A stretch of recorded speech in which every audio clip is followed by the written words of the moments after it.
PCOD पर अब तक जितने भी रिसर्चेस हैं, जितनी भी स्टडीज हैं, उनसे यही पता चलता है कि पीसीओडी जो एक हार्मोनल डिसऑर्डर आ जाता है, बॉडी में गड़बड़ी आ जाती है, ये हैबिट से आती है। आप सभी को ये जानकर आश्चर्य होगा, लेकिन इन हैबिट्स को करेक्ट करके आप पीसीओडी को हमेशा के लिए खत्म कर सकते हैं। और इस बात की अवेयरनेस लोगों में बहुत कम है। लोग समझते हैं कि पीसीओडी हो गया तो वो बार बार होगा, वो हमेशा रहेगा। ऐसा बिल्कुल भी नहीं है। तो आज मैं कुछ आपको ऐसी हैबिट्स के बारे में बताऊंगी जो आपकी बॉडी में पीसीओडी बनाती है, और इसके सोल्यूशन भी बताऊंगी, और पीसीओडी को कैसे जीतना है ये फॉर्मूला भी।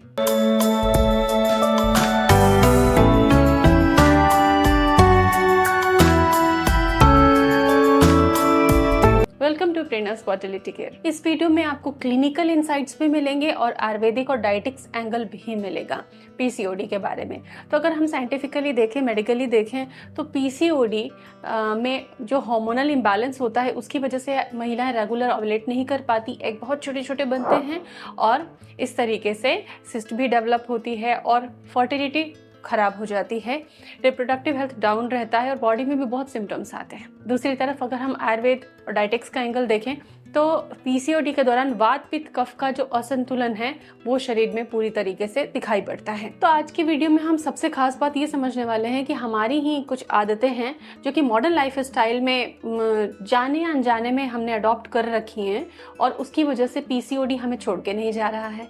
तो पीसीओडी ठीक करने के लिए इन आदतों को जानना जरूरी है और इसको सुधार करना जरूरी है। नंबर 1 है सेडेंटरी लाइफ स्टाइल। आजकल बहुत सारा काम डिजिटल प्लेटफॉर्म पे होने लगा है, तो हम दिन भर अपने लैपटॉप के सामने बैठे रहते हैं, स्क्रीन एक्सपोजर भी रहता है, दूसरा हमारा शरीर भी सेडेंटरी लाइफ स्टाइल में चला जाता है। तो ऐसे में क्या होता है कि फिजिकल एक्टिविटी आपकी बहुत कम हो जाती है, इसकी वजह से इंसुलिन रेजिस्टेंस डेवलप होता है।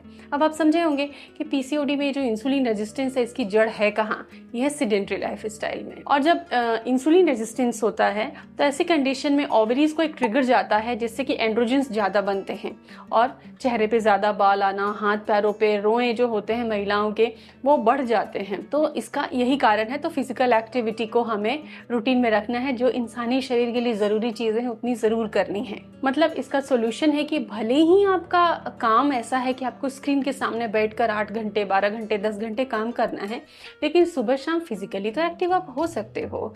आप फोन पे बात कर रहे हो तो आप थोड़ा पैदल चलते रहो उस वक्त, शाम को सुबह को थोड़ा सा आप टहलो, 2-3 किलोमीटर पैदल चलो, घर में थोड़ा योगा कर लो, जो चीज़ आपके लिए फिजिबल है। 20 मिनट हर दिन फिजिकल एक्टिविटी को आपको रखना होगा अगर आपकी लाइफ स्टाइल सेडेंटरी है। जैसे जैसे मॉडर्नाइजेशन हुआ, कॉस्मोपॉलिटन कल्चर की तरफ हम गए, वैसे ही फ्रेश फूड बनाना और उसको कंज्यूम करने की चीज़ें घटती चली गई। हम रेडी टू ईट लाते हैं, पैकेज्ड लाते हैं, क्योंकि टाइम नहीं होता है, हमें जल्दी चाहिए होता है सब चीज़। चॉपिंग, कटिंग, कुकिंग में बहुत टाइम जाता है। इसी तरह हमारा ब्रेकफास्ट तो बहुत ज़्यादा 80% घरों में देखते हैं कि ब्रेकफास्ट इंस्टेंट वाला हो गया है, दूध में कुछ मिलाया खा लिया, ब्रेड यूज़ कर रहे हैं। तो इस तरीके से जो हमारी डिपेंडेंसी हो गई है जंक एंड प्रोसेस्ड पर, ये एक पीसीओडी का बड़ा कारण है। हमारी जो आज पार्टीज़ होती हैं या फैमिली टाइम जो होता है, ओकेजन्स होते हैं, उसमें भी हम ज़्यादातर पिज़्ज़ा, बर्गर और ये प्रोसेस्ड चीज़ों को जगह देने लग गए हैं। तो ये जो फूड हैबिट में चेंजेस आया है पिछले 50 साल में, 40 साल में, ये एक बहुत बड़ा कारण है। तो देखिए, जो भी आप प्रोसेस्ड चीज़ें खाते हैं इनका ग्लाइसेमिक इंडेक्स होता है हाई। क्लिनिकल फैक्टर मैं आपको बता रही हूँ पीसीओडी का। इनको खाने के पीछे आप कहेंगे कि इसमें सब्जियां भी तो होती हैं, इसमें और चीज़ें भी तो होती हैं, प्रोटीन भी होता है, चिकन बर्गर आप खा रहे हैं, लेकिन चिकन बर्गर के साथ जो आप बन खा रहे हो, ग्लाइसेमिक इंडेक्स बहुत ज़्यादा है। ग्लाइसेमिक इंडेक्स ज़्यादा होने की वजह से बॉडी में इंसुलिन का लेवल हाई रहता है। इंसुलिन रेजिस्टेंस तो इससे बढ़ता ही बढ़ता है, लेकिन वजन भी बढ़ता है और बढ़ता हुआ वजन भी शरीर में हार्मोन इम्बैलेंस करता है और पीसीओडी डेवलप करता है। आजकल हम देखते हैं कि कई शहर, हम खुशी से बताते हैं कि हमारे देश के ये शहर तो रात को भी नहीं सोते। अरे, इंसान का शरीर रात को सोने के लिए बना है। अगर आप इसको उल्टे हैबिट में डालेंगे तो बीमारियां तो बनना स्वाभाविक होती हैं।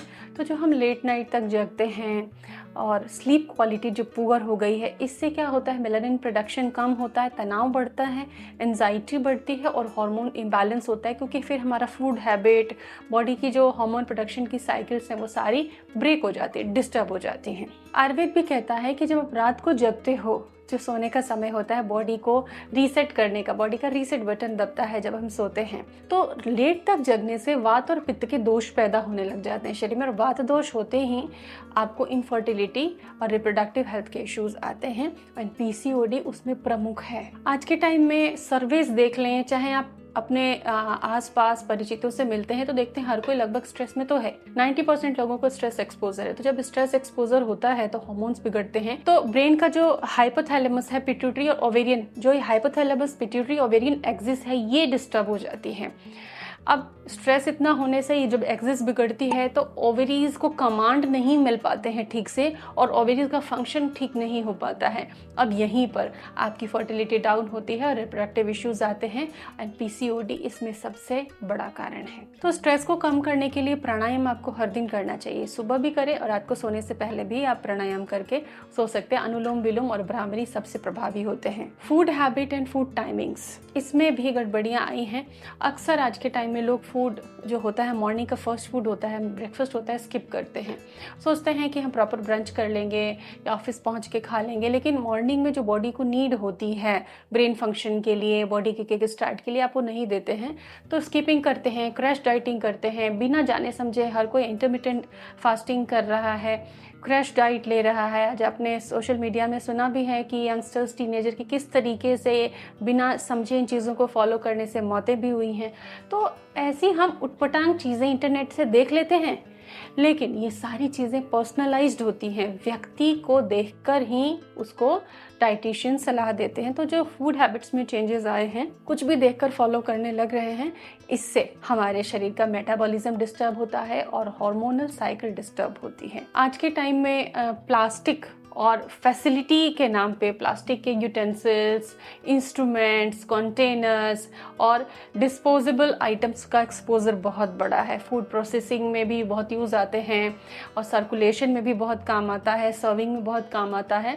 तो ये ध्यान रखें कि ये जो प्लास्टिक है और ये डिस्पोजल आइटम्स हैं, ये जिसमें कटी हुई सब्जियां स्टोर होकर आ रही हैं, ready to eat food store होकर आ रहा है, कैन में आ रही हैं चीज़ें, तो ये एंडोक्राइन डिसरप्टर्स लेकर आते हैं। जब आप वो फूड कंज्यूम करते हो तो आपके बॉडी में हार्मोन्स को ब्लॉक करने वाले फैक्टर आ जाते हैं और ये आपके हार्मोन्स को डिस्टर्ब करते हैं। ग्लास ब्रेकेबल होता है तो आप स्टील यूज़ कर सकते हैं, घर में है तो मिट्टी के बर्तन आप यूज़ कर सकते हैं। कई बार हम छोटे मोटे सिम्टम्स को बिजी लाइफस्टाइल की वजह से इग्नोर करते हैं, तो अर्ली सिम्टम्स को इग्नोर करना प्रॉब्लम को बहुत ज़्यादा कॉम्प्लेक्स बना देता है।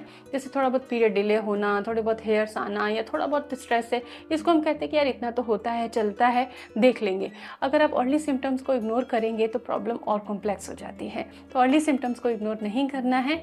बहुत सारी जानकारी मैंने चैनल पे दी है, आप पीसीओडी पे मेरे अदर वीडियोस भी ज़रूर देखें। तो अगर पीसीओडी के सिम्टम्स अर्ली हैं या पीसीओडी आपके बहुत सालों से आपको परेशान कर रही है तो क्या लेना है? आपको मेथी भिगोना है, रात को सुबह उठकर मेथी खा लेना है और वो पानी पी लेना है। प्रॉब्लम आती है, कड़वा लगता है तो स्प्राउट करके खा सकते हैं या मेथी पाउडर करके जेलेटिन कैप्सूल्स में ले सकते हैं। हर दिन 2 कैप्सूल्स खाली पेट गुनगुने पानी के साथ। साथ में हाई फाइबर आपको फूड लेना है। जो भी फूड लेते हैं उसमें फाइबर ज़्यादा होना चाहिए। जैसे आपने पोहा बनाया, पोहा तो हर इंडियन घर में बनता है, तो हम पीसीओडी के पेशेंट्स को पोहा मना नहीं करते हैं, लेकिन हम ये कहते हैं कि जब आप पोहा बना रहे हो तो पोहे की क्वांटिटी के बराबर आप स्प्राउट्स ले लो। पहले स्प्राउट्स को कढ़ाई में फ्राई कर लो, फिर आप सोक्ड भिगोए हुए पोहे ऐड कर लो। तो स्प्राउट पोहा बना तो उसमें फाइबर, प्रोटीन, विटामिन भी मिले और आपका पोहा भी डिलीशियस, उसका क्रंच भी बढ़ा और वो फिलिंग रहेगा और उसका ग्लाइसेमिक इंडेक्स भी लो हो जाता है। तो हम इस तरीके से आपको फूड के मॉडिफिकेशंस बताते हैं, इसलिए हमारे पूरे वीडियोस देखें पीसीओडी पर, जो चैनल की प्लेलिस्ट में है। लीन प्रोटीन लेना बहुत अच्छा है, प्लांट प्रोटीन बहुत बढ़िया रहता है पीसीओडी में। तो जितनी दालें हैं खूब अच्छे से खाइए, उनका चीला बनाइए, उनका स्प्राउट्स आप बनाइए, उनका सूप बनाइए। हर दिन आपके थाली में 1 मील में दाल का कुछ न कुछ रेसिपी होना चाहिए।